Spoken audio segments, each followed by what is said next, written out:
El Gobierno del Estado, a través de la Escuela de Gobierno y Gestión Pública, presentan Conferencia Magistral La Presidencia Moderna, impartida por el licenciado Líbano Sáenz, analista de la institución presidencial en México. Pues agradezco mucho la invitación. Es para mí, en mi vida, un evento muy significativo, inmerecido en el honor, pero muy grato en la oportunidad. Me siento muy honrado de encontrarme frente a ustedes aquí en este campus, que es una de las universidades más prestigiadas de México y con reconocimiento mundial. Me emociona mucho. Quiero agradecer, señor rector, mi antiguo amigo, iba a decir viejo amigo, pero entonces van a descubrir ustedes que yo me puse Botox para venir a eso, ¿no? mi antiguo amigo, el señor director, señora, muchísimas gracias por acompañarnos, Oscar, Federico, a todos. Muy afortunado me siento de que me acompañen en esta ocasión. Para empezar, quiero platicarles una experiencia personal. Cuando yo era niño, vivía en donde dice el currículum del dinosaurio ese que les acaban de leer, en un pueblo como de 10,000 habitantes. Mi papá se dedicaba a la industria minera. Y había en el pueblo un laboratorio de ensayos mineros. Mi padre era amigo de quien dirigía esto y yo era amigo de los hijos de este señor. Y entonces los sábados acostumbraba yo visitar el laboratorio donde a base de flechas y poleas, con un solo motor, movía las quebradoras y las pulverizadoras y todos los aparatos, nomás iba cambiando de bandas. Y todos los sábados me solazaba yo ahí viendo aquella maravilla. Yo tenía 7, 8 años. Y un día, el señor mientras sacaba una cinta de medir, me dice: ¿te gusta mucho lo que vienes a ver los sábados por aquí, verdad? Me dije: sí. Vas a ser ingeniero cuando seas grande. Por supuesto no fui ingeniero. Pero mientras decía eso, midió la distancia que había de un extremo a otro en una polea y me dijo: te voy a enseñar un secreto. Si tú multiplicas lo que mide la distancia de este extremo a por 3, 14, 16, vas a descubrir, no importa de qué tamaño sea la polea o la esfera, vas a descubrir cuánto mide su circunferencia. Con ese secreto vas a ser muy exitoso. Y yo salí todo emocionado aquel día pensando que llevaba un gran secreto conmigo. 2 meses más tarde, la maestra de mi salón nos describió una cosa que se llama pi y que había sido definida hacía varios milenios atrás. La historia se las cuento porque lo que yo les voy a narrar hoy no tiene nada de novedoso, pero lo voy a poner de tal manera que despierte la curiosidad de ustedes, como yo descubrí mi curiosidad científica con aquella experiencia que tuve el beneficio de recibir de aquel hombre. Vamos a abordar un tema fascinante: la presidencia de la República. A mí me parece tan seductor el asunto que descubro que cada mexicano quiere ser presidente. ¿Hay alguno aquí que no quiera ser presidente de la República? Levante la mano. Y quiero abordar el tema porque creo que la institución está pasando por una crisis que deriva de una serie de factores desde mi perspectiva que les estaré comentando aquí. La institución presidencial, que integra el Poder Ejecutivo, pues la ejercen hombres y se ejerce a través de normas y se constituye en una institución. Y cada vez que abordamos el fenómeno, nos da la tentación de caer en las personas que la ejercen. Y siempre terminamos analizándola mal porque partimos de la conducta de los hombres y abandonamos lo importante que son las instituciones. ¿Por qué las instituciones? Porque las instituciones permiten sacarle a los hombres lo mejor de sí mismo en favor de la institución que encarnan, y también evita que los muy vivos no se vayan a pasar de eso y abusen del poder que emana de una institución tan querida y tan apreciada por los mexicanos. ¿Qué le pasó a la presidencia? La presidencia es una institución que inicialmente la copiamos, y así está consignado en los textos del Congreso, de la institución norteamericana. Cuando llegamos a ser una nación independientes, los padres constitucionalistas se plantearon cómo queríamos ser. Y por ahí alguno, y así está consignado, dice: imitemos al Coloso del Norte. Y se refería a copiemos esta gran institución que es la Presidencia de la República. Y copiamos cosas buenas de esa institución y copiamos cosas malas. Y esa institución nos permitió transitar casi todo el siglo XIX, y digo casi porque hubo dos intentos de imperio, y por supuesto todo el siglo XX y lo que va del siglo XXI. Pero en el camino hubo eventos que la transformaron. Voy a brincarme porque estoy seguro que en sus clases de prepa y de secundaria abordaron de alguna manera incidental o directa todo lo que pasó del 57 en el siglo XIX hasta el 17, el siglo pasado, y voy a llegar a 1997. ¿Por qué es importante? Pues es importante porque en 1997 el partido gobernante perdió la mayoría en el Congreso. Y al perder la mayoría en el Congreso, en automático, sin que hiciéramos nada, a lo mejor no nos dimos cuenta, pero la presidencia se transformó. No hubo ninguna reforma. Habíamos hecho una reforma en el 96 que permitió que los partidos de oposición al gobierno pudieran participar en las contiendas electorales en igualdad de circunstancias que el partido gobernante, y ganaron la mayoría sumada en el Congreso. El presidente, como describe el maestro Carpizo, tenía poderes metaconstitucionales, es decir, tenía poderes que no consigna la Constitución. Miguel de la Madrid también lo consigna en alguno de sus obras y habla de estos poderes metaconstitucionales. Pero estos poderes existían no porque estuvieran redactados en la Constitución, sino porque los tenía el presidente merced a su condición de alineamiento con el Congreso y con el partido gobernante.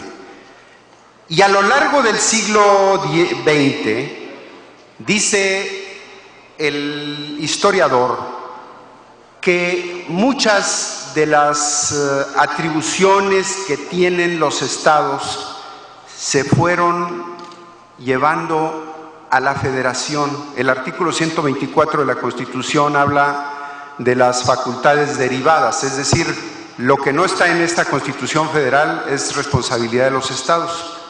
Pero estética y técnicamente se veía muy mal que el presidente se acomodara en el artículo constitucional que define las atribuciones del presidente, que se acomodara a todas estas cosas. Y como tenía mayoría en el Congreso, lo acomodaba en el artículo 73 de la Constitución, que es donde están las atribuciones del Congreso. Entonces, antes de estas reformas de 96 y antes de esta modificación de la estructura del poder, el rasgo del sistema político mexicano era el cambio. La sociedad iba haciendo demandas y el sistema político iba haciendo transformaciones paulatinas, pequeñas.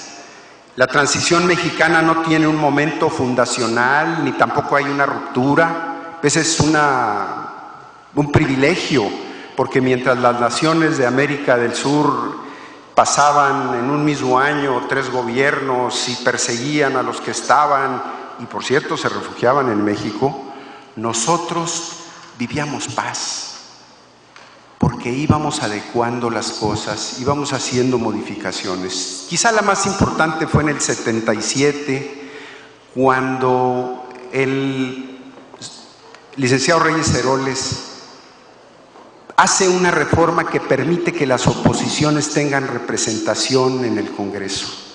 Y de ahí para adelante se fueron incorporando las fuerzas opositoras al Congreso, hasta que en las reformas de 96 se iguala el piso para todos.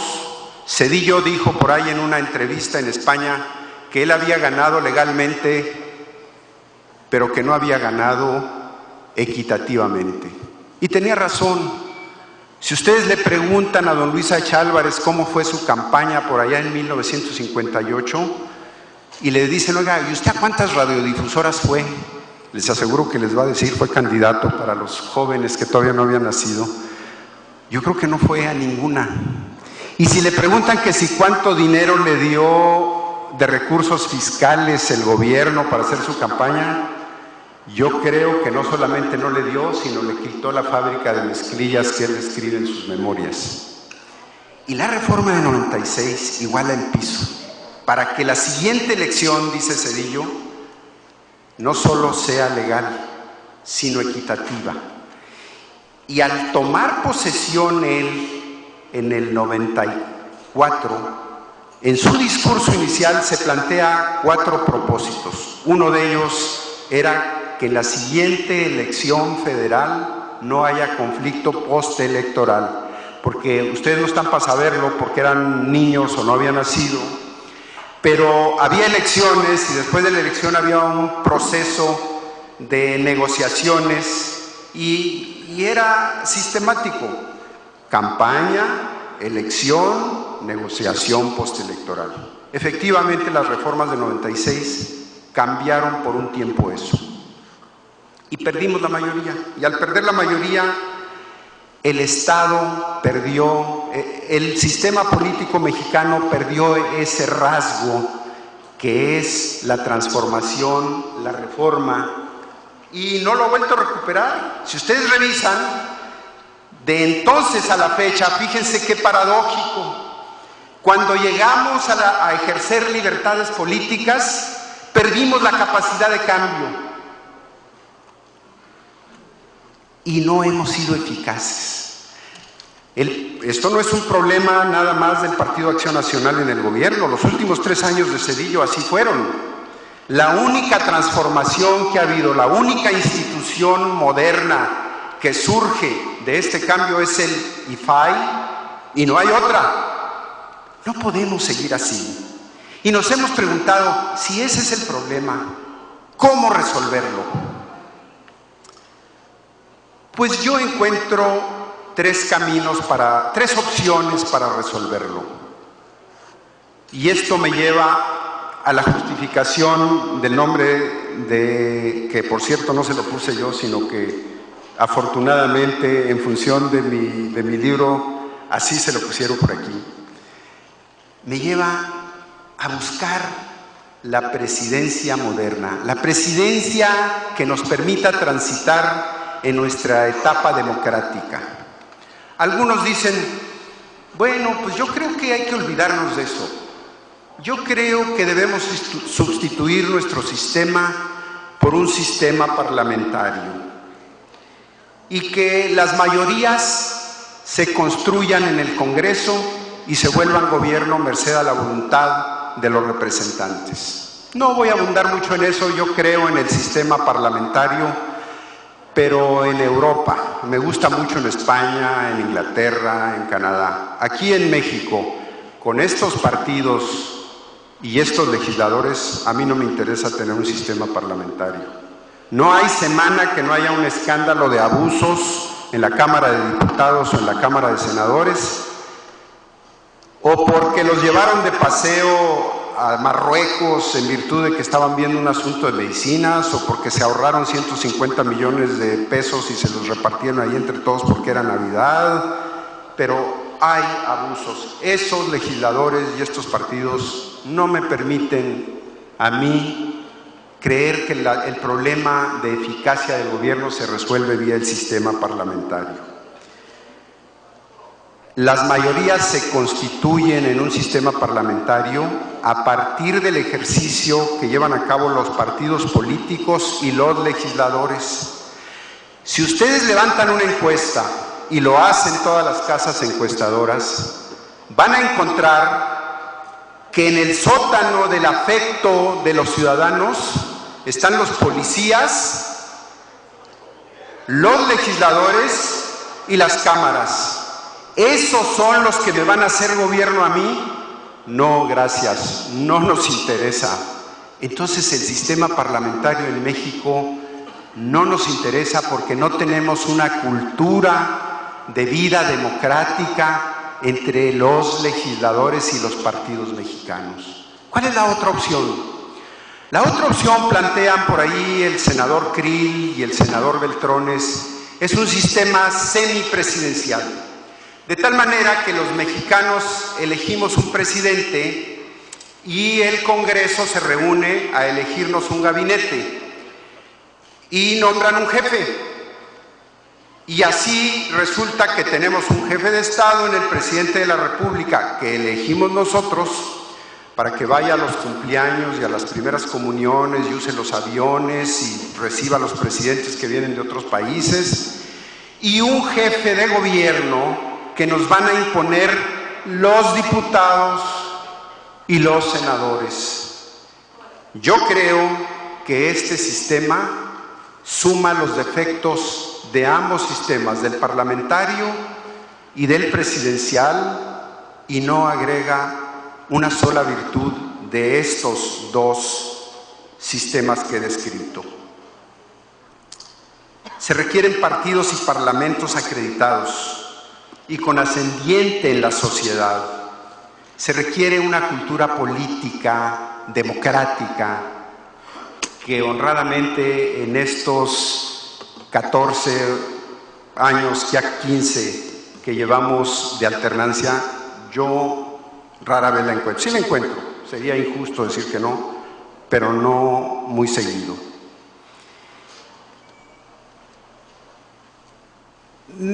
Entonces, ¿qué quedaría? Yo creo que hay que darle una oportunidad a la presidencia democrática.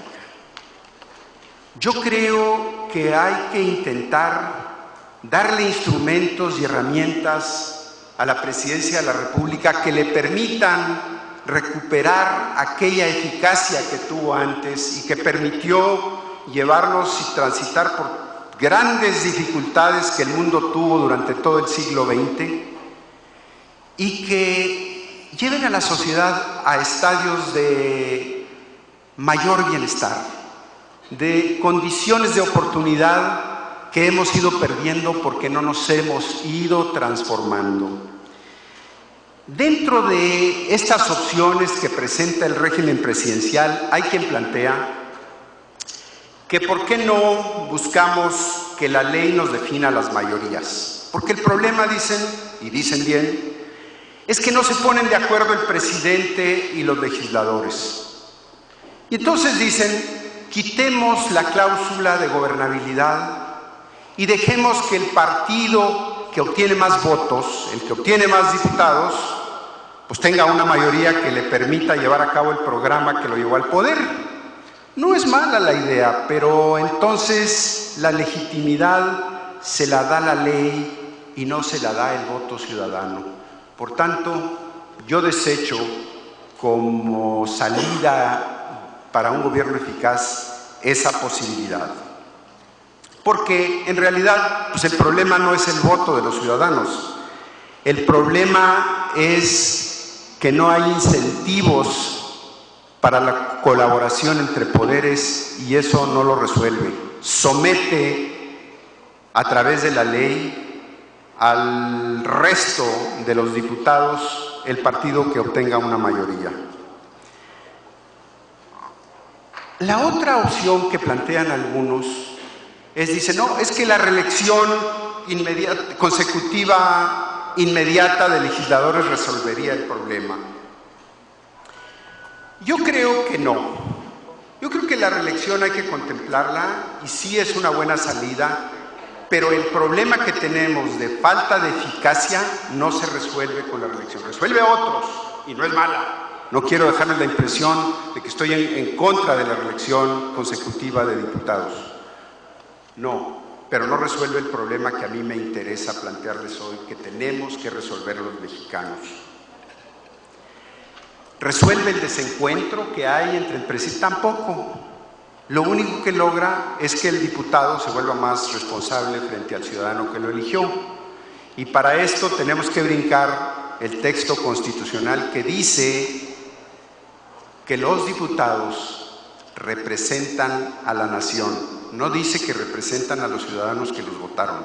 Representan, para los que estudiaron Derecho, representan a la nación. Eso no está mal. Eso no lo heredamos del sistema norteamericano.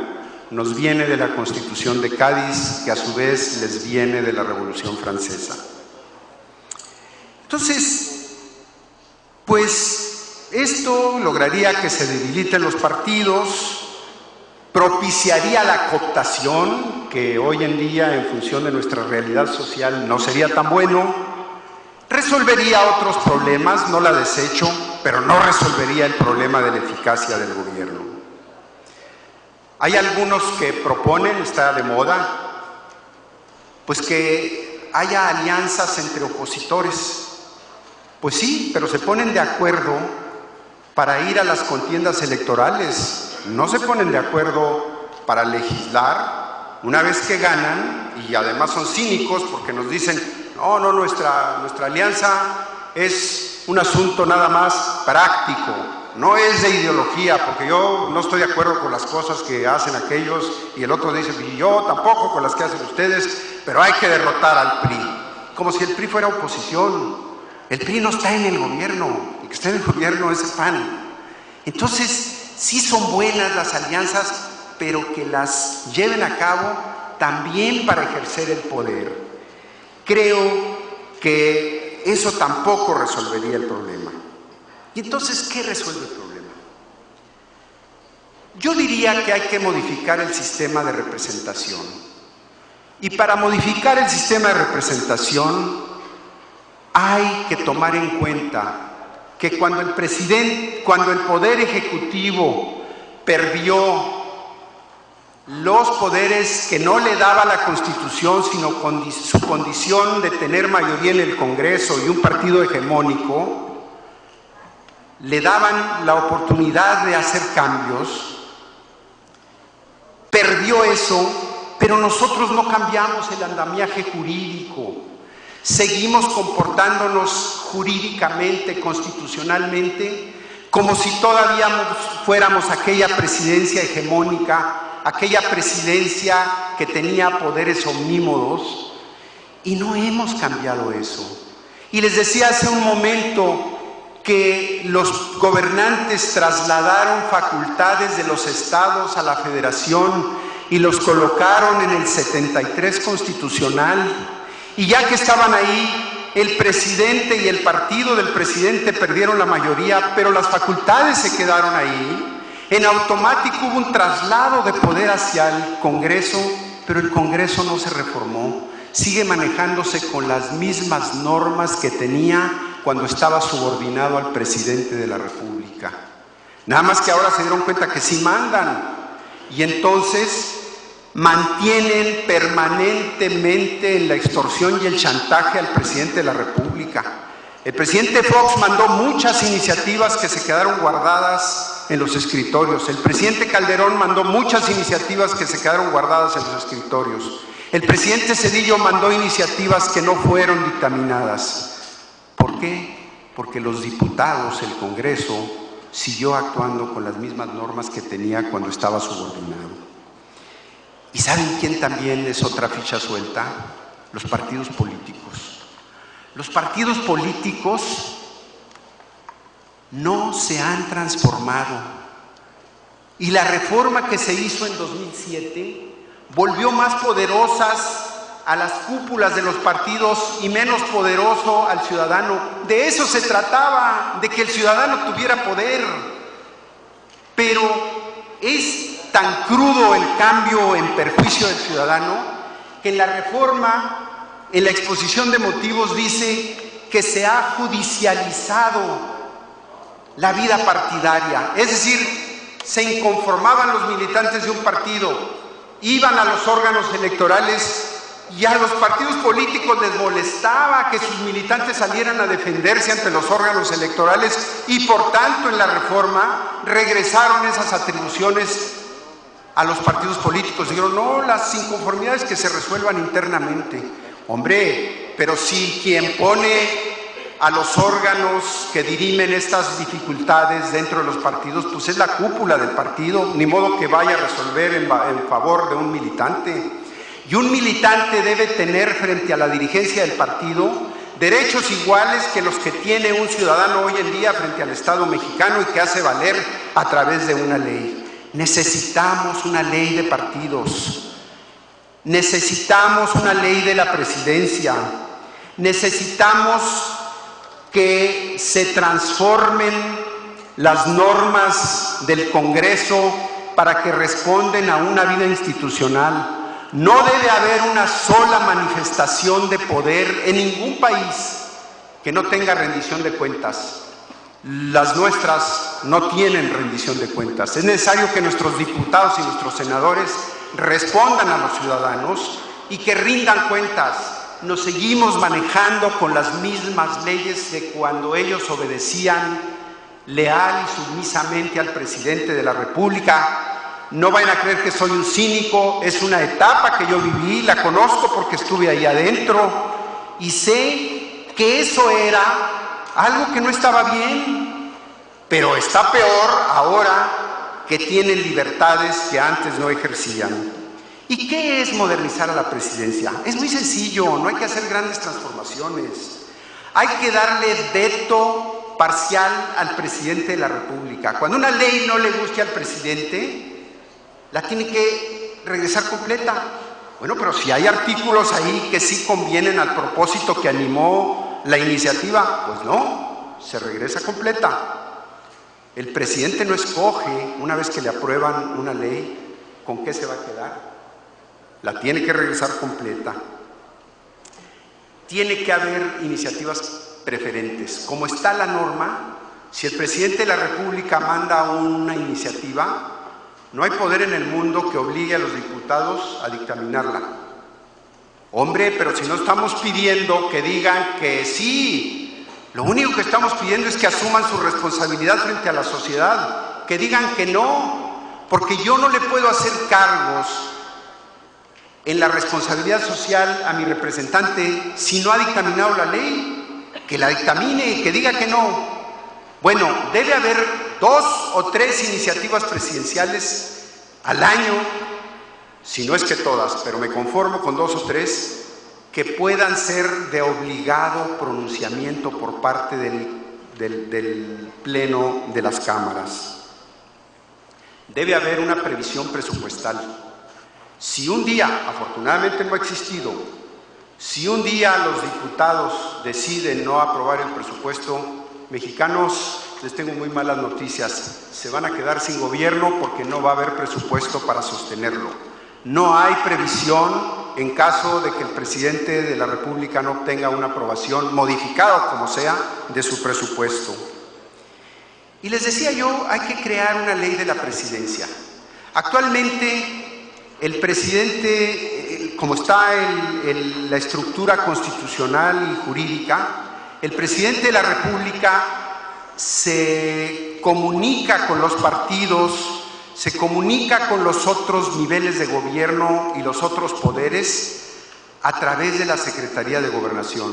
Eso era muy eficaz cuando éramos un sistema autoritario, cuando teníamos un solo partido mayoritario, porque protegíamos al presidente de la República de las maldades y vicisitudes, de las solicitudes de los que querían más libertades. Pero en el siglo XXI, en la era del Twitter y del Internet y del Facebook, no poder llegar al presidente porque hay una norma que dice que lo dirimen en otra secretaría, y luego la administración del presupuesto. El presupuesto lo ejerce una subsecretaría de Hacienda. No, ese debe estar en la Presidencia de la República. Los programas especiales y todo el presupuesto se debieran ejercer desde la Presidencia de la República. Y no sucede así, porque hay que hacer una modificación que nadie está dispuesto a llevar al Congreso, porque a cambio de eso, pues quién sabe qué le van a pedir los diputados. Oye, yo te voy a dar 2 oficinas más. Pues sí, pues es lo que necesitamos en el siglo XXI y en la democracia que hoy tenemos, una democracia participativa que obliga a que el presidente tome decisiones rápidas, necesita tener ahí los instrumentos. Pues no, y no ha sucedido. En Estados Unidos, en España, en cualquier democracia moderna, estos 2 elementos del ejercicio de gobierno se manejan desde la Presidencia de la República. Aquí no. La regulación de las actividades remuneradas de los legisladores no existe. Yo puedo tener mi despacho y ser diputado.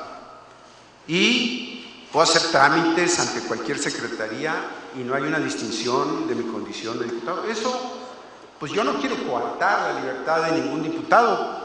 Con quien quita y Dios me castigue y un día me hacen diputado. Pero el problema... El problema es que no está regulado.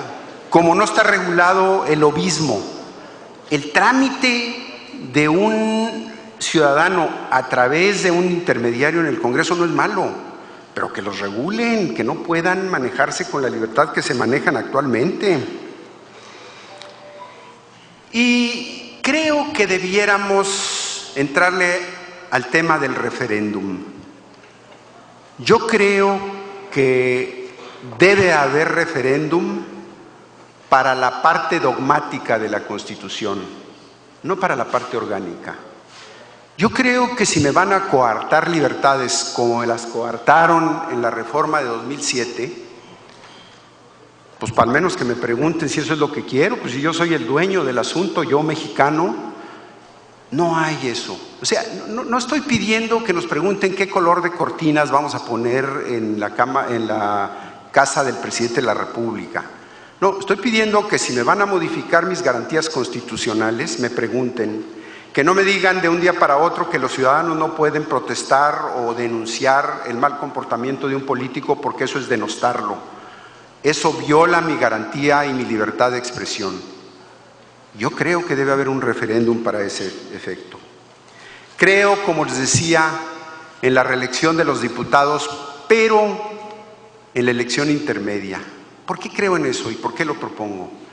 Porque el presidente de la República llega por un mandato de 6 años y tiene un Congreso que una parte muy importante, que es la que define el presupuesto, y les tengo noticias, se gobierna con presupuesto.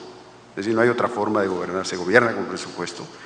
Lo acompañan 3 años y a los 3 años se van y el presidente tiene que empezar otra vez. Bueno, sometámoslos al referéndum de la sociedad y que la sociedad diga, me interesa cómo se manejan estos diputados o no me interesa y le quiero modificar al presidente esto. No me gustaría la reelección in eternum, porque creo que ustedes, los jóvenes, perderían la oportunidad porque los que llegan al poder les pondrían un techo y no los dejarían pasar. Desde el poder pueden financiar sus campañas los que ya están y desde fuera del poder, solamente que Dios les tenga mucha fe a ustedes, les va a caer una bolsa de dinero para hacer campaña. Entonces, creo sí en la reelección, pero intermedia. Creo que hay que democratizar el sistema de partidos, como se los dije. Si ya los partidos probaron que la democracia, que ellos pueden transitar por la democracia, pues démosles la oportunidad de que nos prueben que la democracia puede transitar por ellos también, porque adentro no hay una vida democrática muy clara. Y yo no he visto una propuesta de reformar eso en ninguna de las que le he escuchado al licenciado Beltrones y al licenciado Krill. He escuchado que quieren volver más poderosas a las cúpulas de los partidos. Y ustedes me preguntarán,